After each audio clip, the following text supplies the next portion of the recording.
ಭಾರತ ದೇಶಕ್ಕೆ ಕೊರೋನಾ ಬರ್ತೈತಿ. ಕೊರೋನಾ ಬಂದಾಗ ರಿಕ್ರೂಟ್ಮೆಂಟ್ ಪ್ರೊಸೆಸ್ ಸ್ಟಾಪ್ ಆಗ್ತೈತಿ. ಯಾವಾಗ ಸ್ಟಾಪ್ ಆಗ್ತೈತಿ ಅಂದ್ರೆ 2020, 21, 22, 23ವರೆಗೂ 3 ವರ್ಷ ಸತತವಾಗಿ ಇಂಡಿಯನ್ ಆರ್ಮಿದಲ್ಲಿ ಯಾವುದೇ ರಿಕ್ರೂಟ್ಮೆಂಟ್ ಆಗಂಗಿಲ್ಲ. ಹಾಗಾಗಿ ಭಾರತ ಸರ್ಕಾರ ಏನು ಮಾಡ್ತಾರೆ, ಒಂದು ಅಗ್ನಿಪಥ್ ಅಂತ ಒಂದು ಸ್ಕೀಮ್ ತೊಗೊಂಬಂದು ಆ ಸ್ಕೀಮಿನಲ್ಲಿ ಅಗ್ನಿವೀರರನ್ನು ಸೆಲೆಕ್ಟ್ ಮಾಡಬೇಕು, ಅನ್ಎಂಪ್ಲಾಯ್ಮೆಂಟ್ನು ಕಡಿಮೆ ಆಗುತ್ತಾ ಅನ್ನೋದೊಂದು ಅವ್ರದ್ದು ಮೋಟೋ ಆಗಿರ್ತೈತಿ.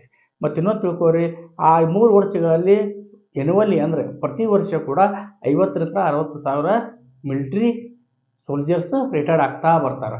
ಹಾಗಾಗಿ ನಮ್ಮ ಮಿಲಿಟ್ರಿ ಕೆಪಾಸಿಟಿ ಕಡಿಮೆ ಆಗಿದ್ದಕ್ಕೆ ಈ ಸ್ಕೀಮ್ ಮುಖಾಂತರ ತೊಗೊಂಡ್ರೆ ಉದ್ಯೋಗನೂ ಕೊಟ್ಟಂಗೆ ಆಕತಿ, ಮುಂದೆ ಅವ್ರಿಗೆ ಒಂದು ದಾರಿನೂ ಆಗ್ತೈತಿ ಅನ್ನೋದ್ರಿಂದ ಈ ಸ್ಕೀಮ್ ತೊಗೊಂಬಂದ್ರೆ ನೀವು ಯಾರಾದರೂ ಈ ಎಲಿಜಿಬಿಲಿಟಿ ನಾ ಎಲ್ಲ ಹೇಳ್ತೀನಲ್ಲ, ಆ ಎಲಿಜಿಬಿಲಿಟಿ ಒಳಗಡೆ ನೀವು ಕೂತ್ಕೊಂಡ್ರೆ ನೀವು ಏನು ಮಾಡಿರಿ, ಅಗ್ನಿವೀರ ಆಗಿ ಸೆಲೆಕ್ಟ್ ಆಗ್ರಿ. Okay, come to the point.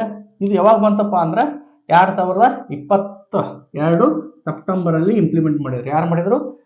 ಕೇಂದ್ರ ಸರ್ಕಾರದವರು ಮಾಡಿದರು. ಮುಂದೆ ಇದು ಆ್ಯಕ್ಚುಲಿ 2023ರಲ್ಲಿ ಫಸ್ಟ್ ಬ್ಯಾಚು ಹೊರಗಡೆ ಬರ್ತೈತಿ. ಓಕೆ, ಈಗ ಬಿಲೋ ಇದು ಆಫೀಸರ್ ಈ ಪೋಸ್ಟ್ ಯಾವ ಥರ ಇದೆ ಅಂದ್ರೆ